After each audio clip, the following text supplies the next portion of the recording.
Hello guys and gals, and welcome back to another Lost Episode Creepypasta. Yes, the series where we take a look at your favorite television shows, and the idea that there is an episode of it that would be a little too morbid. We've covered SpongeBob SquarePants, The Simpsons, and even Ed, Edd and Eddy. Now we're covering the amazing world of Gumball, so sit back, relax, and enjoy this lost episode. I've always loved Cartoon Network. When I was growing up, it was my favorite channel to watch. Even today, it has some good shows, like Adventure Time and Regular Show. One of the newest shows on the network, The Amazing World of Gumball, is a cute and mildly entertaining show. Not really my cup of tea, it's a little immature, but my little brother seems to like it a lot. So one day I was watching Adult Swim when I realized that I'd been up so late that I hadn't even kept track of the time. It was already 4 a.m. I don't recall ever watching as this late, so I stayed awake to see what would happen when it ended. A little bumper showed up at the bottom of the screen during a commercial break. It said that a special episode of The Amazing World of Gumball was about to come on. I was a little confused about an episode of a very popular new show coming on this early. But I was bored and decided I'd watch it, thinking it might come on later in the day so I could spoil it for my brother. Sort of mean, I know. The flashy and energetic intro theme played. Although it was played a little differently than I recall, the music was different, and the show's logo wasn't animated. Its colors were done rather sloppily as well, almost something like a little kid would do on a doodle board or a globe board. I ignored it, assuming it was just done for this special episode. The title of the episode was The Grieving, a sort of sad title, but I didn't really pay too much attention. It began with Gumball, the show's 12-year-old protagonist, standing alone facing a corner of this dimly lit classroom. He looked absolutely miserable, a far cry from the cheery demeanor he usually had. There was no one else in the room, not even his best friend and adopted brother, Darwin the goldfish. And the windows in the room clearly showed the night sky outside. I was really starting to get confused. Why would he be at school at night, and why was he standing in the corner all sad and alone? After what seemed like a minute of Gumball standing somberly in the corner, the scene suddenly changed. We were in Gumball's house. Once again, the scene is silent and a little disquieting. Richard, Gumball's enormous rabbit father, walks in from the kitchen. He looked even more miserable than Gumball had been in the previous scene. Richard isn't wearing his usual attire. He's dressed in this fancy black suit, a little uncharacteristic of him, as he's usually a slob. He sighs and slumps down under the sofa and starts sobbing intensely, sounding like someone who had just lost something important. I was starting to get a little creeped out. Where was the silly, fun cartoon that I usually look forward to watching with my younger brother? This is something completely different. I was beginning to think that this might have been something the creators did as an experiment or something, a test of the animation or sound perhaps? Though it couldn't have been, aside from the opening theme, which was still different than the final shows. The episode had been much quieter than it usually was, only subtle sounds and very little music, and the animation was not anything to write home about either. It was done a bit like an amateur flash on Newgrounds. The character designs were somewhat sloppy and rushed-looking, and the real-life backgrounds used for the show looked different. As confused and somewhat frightened as I was, for some reason I kept watching it. Poor Richard was still sobbing on the sofa as the front door opened suddenly, making me jump a bit at such a loud noise, and Gumball's mother Nicole, a blue cat like him, stepped in. Like Richard, she wasn't wearing her usual outfit, but for some reason she was in this black dress and was wearing a pretty black hat to match. Nicole sat down on the couch to comfort her husband, although she was looking a bit saddened by herself. By this point, Richard's crying had begun to get more pained and miserable sounding. This wasn't the normal cartoon crying on the show. This was realistic and almost depressing crying. I almost felt like sobbing myself too. Finally, after what seemed like hours, the sad scene at their home had ended, and as I shifted back to the school, we weren't in Gumball's classroom this time. We were in Principal Brown's office. Nicole and Richard were there in their usual clothes, looking more normal and happy than they had been before, but still slightly worried. Principal Brown, however, looked extremely sad. He quietly and somberly informed them that their children, Anais and Darwin, were not present after lunch earlier that day. They hadn't been seen at all the rest of the day for, that fact.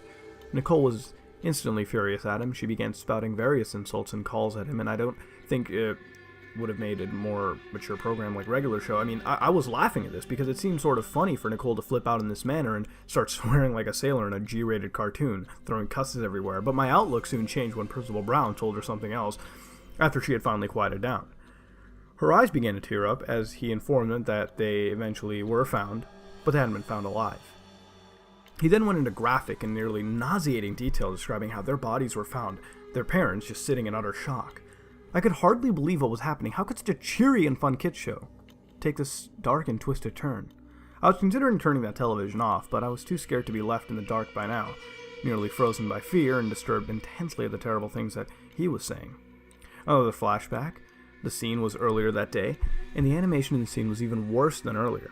I don't remember it very clearly, but I think he began his recollection by saying that the school had called the police department when they first turned up missing, believing that the kids had simply ran off and decided to skip school. They said it was very uncharacteristic of both Darwin and Inez to go skip, school like delinquents.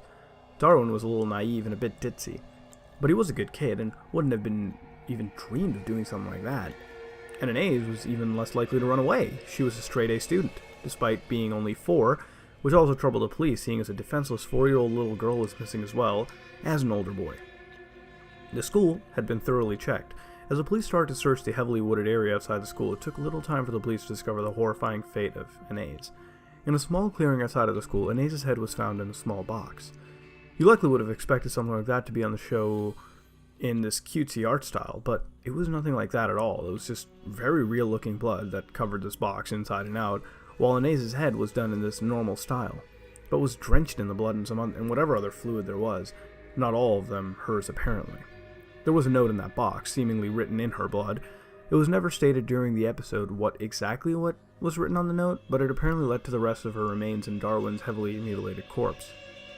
What I remember most about this scene was how out of place it seemed. All the blood and gore from Darwin and Inez slaughtered and dismembered remains were done in this very realistic and disturbing way. It looked like the scene had been taken from a crime scene photograph done by a professional, not something from a cartoon. The way this scene was animated was different from most of the show as well.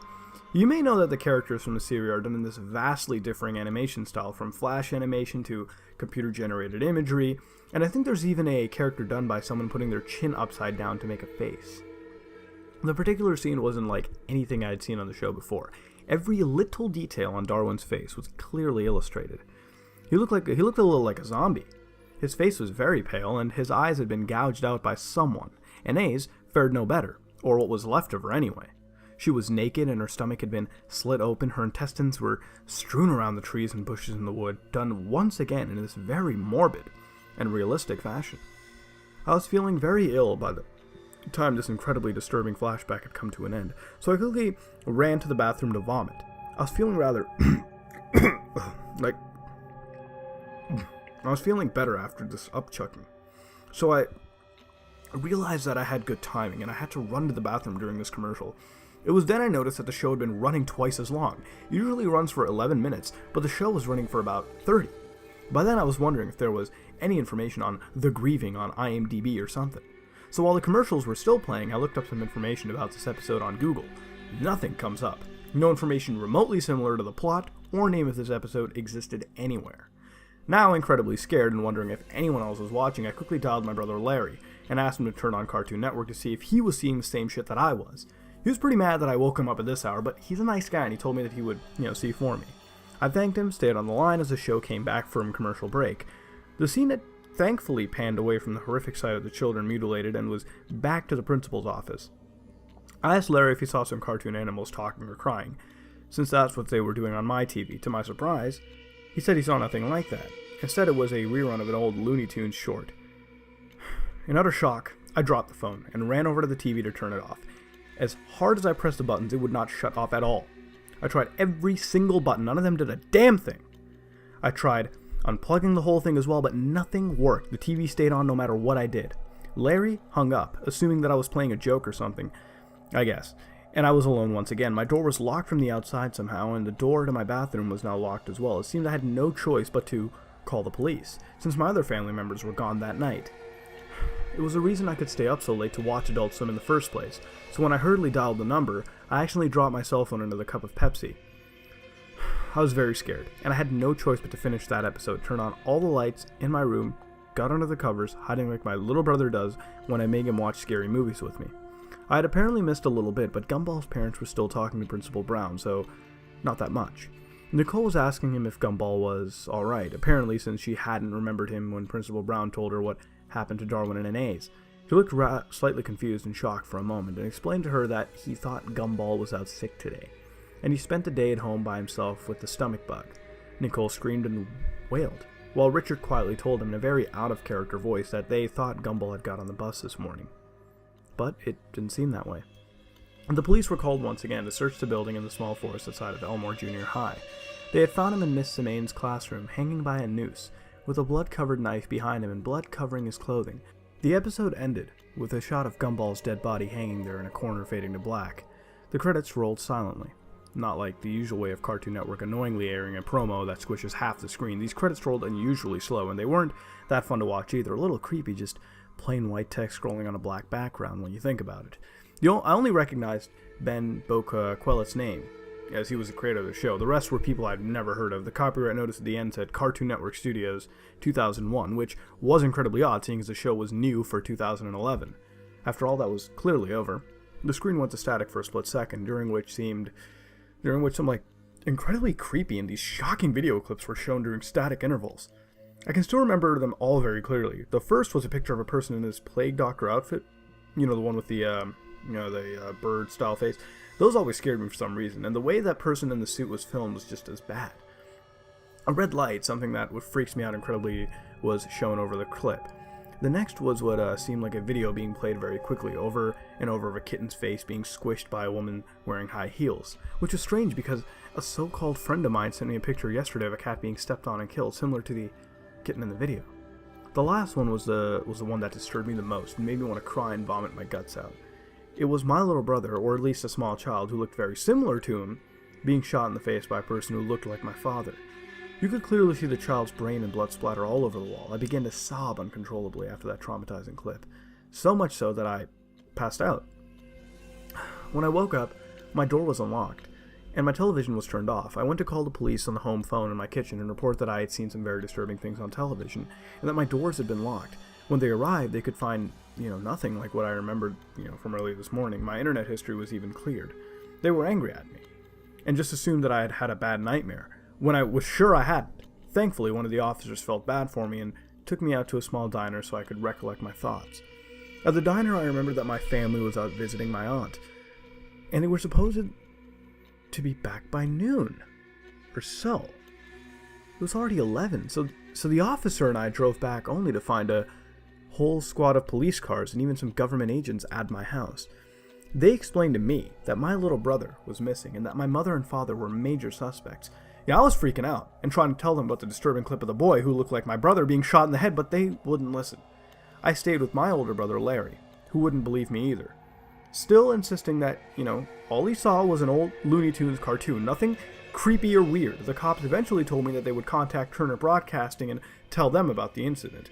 A representative from Turner Broadcasting came to my cousin's house to talk to me in private about what I had seen and experienced that night.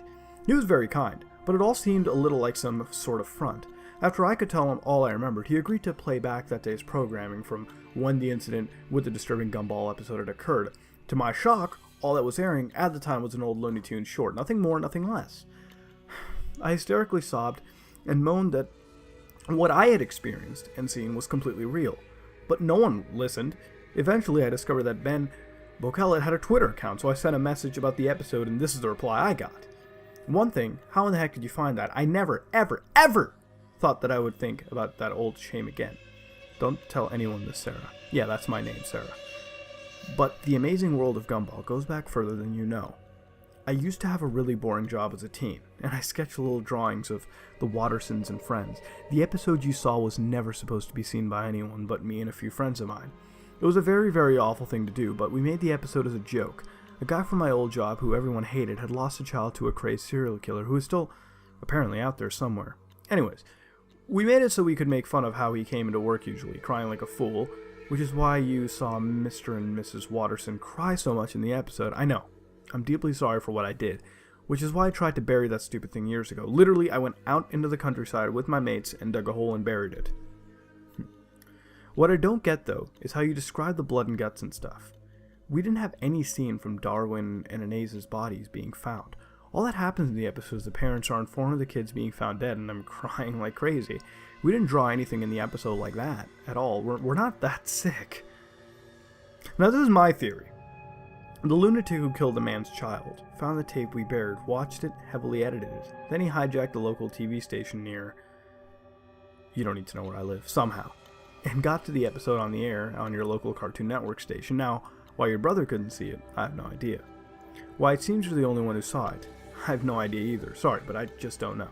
Now, for the explanation you have been waiting for, the clips at the end, I do not know. I don't. I'm deeply sorry, from the bottom of my heart. But I don't know why those clips were aired. I just don't. I'm sorry, I really am. But me and my mates are just the ones who made those scenes with Richard and Nicole crying. That's it. I'm so sorry, sir. I'm deeply sorry. Best wishes, Ben Bokellet, and everyone involved with the grieving. Well, we haven't had a lost episode Creepypasta in a while, so how was that? Pretty nice length, but the tale itself was kind of an on and off thing for me. Now, if you don't know what I Muda Hard do in real life is video editing for the in real life world out there. So when I come across pastas like this, I absolutely love them because, and you can tell why I become so critical of them. My ideal pasta for this kind of a genre is Dead Bart or Squidward Suicide, and the reason they are is because they feel like they really can happen. I mean, I've worked on projects that, some people like people like you who view content on TV, movie, YouTube, whatever, may like watching. And in that process, when I work on those projects and when I'm in the post-production environment, I'll tell you, we do kind of have some scenes, not morbid scenes or anything, but we do fuck around in post that, and that stuff never goes to air. It never goes anywhere online. Hell no, you never see it. Us editors do fuck around with your favorite shows, especially if it's animation, because, if we know how to do it, we'll fuck around here and there while something's rendering, whatever. So we can create, lost footage material, nothing morbid or anything. I've never, done anything morbid. No, that's never fucking happened. But, other stuff we can do. So when I see a pasta like this, I definitely feel how real it could be. I mean, you can take this YouTube channel for starters, too. It has 102 privated videos that are complete videos, intros, outro, extras, everything, that were never released for one reason or another. I mean, there could be a lost episode Creepypasta. I mean, might make that happen, I don't know. But, staying on topic, we do have a story where we have this cheery show that I never watched personally, but my brother had at one point, so I guess you could say that's kind of a relation to the Creepypasta, on a personal scale. But I really don't have a connection to the show in particular, but what I do know is that it does not have serial killers or anything that's morbid, but the whole animation style with the, flash and CGI, you sort of see it as different animation styles tossed together, which is really nice to see. And if you haven't seen the show, you should definitely go check it out. But, if you notice, the whole phenomenon goes from this morbid explanation of dead children, which, if you notice, the pasta was trying to build up to, but, you figured it out so easily. So exposition wasn't the strong suit here. And when you have the dead children, and then you go to all the, when you get to the final, viewpoint, it just seems a little too bland. What made Dead Bart and Squidward Suicide, another, lost episode Creepypasta so great, Morbus.avi, we'll even toss that in, was that they had these little images that they would season in, and the whole atmosphere seemed believable. It kept going back from this lost episode to the outside world, and it just had that proper blending to it. Here it feels too detached, and you don't have that blending, like you would with the, say, for example, the editors in the Squidward Suicide Creepypasta, that whole viewing room. And all that, in the end, was a little too heavy-handed, with the graphic imagery, and I personally feel it happened too fast, that third act, the final act. So if it was fleshed out a little more, you could make it longer, it would be a much better creepypasta.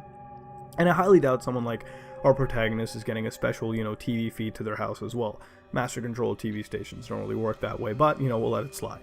The whole Twitter messaging at the end, I felt was kind of thrown in, but again, we'll let that kind of slide. It wasn't all too bad. I'm just being hypercritical because this is the genre where I like to be critical of these kind of creepypastas. All in all, wasn't too bad, but it was certainly no Squidward Suicide or Morbus.avi or Dead Bart or anything else, which I hold in high regards. Again, I'll say that numerous times. So that being said, please let me know what you thought about it, and what would you do to make it better. This has been another lost episode, and if you like what you saw, then like, comment, and subscribe. This is me, Mudahar, and I am out.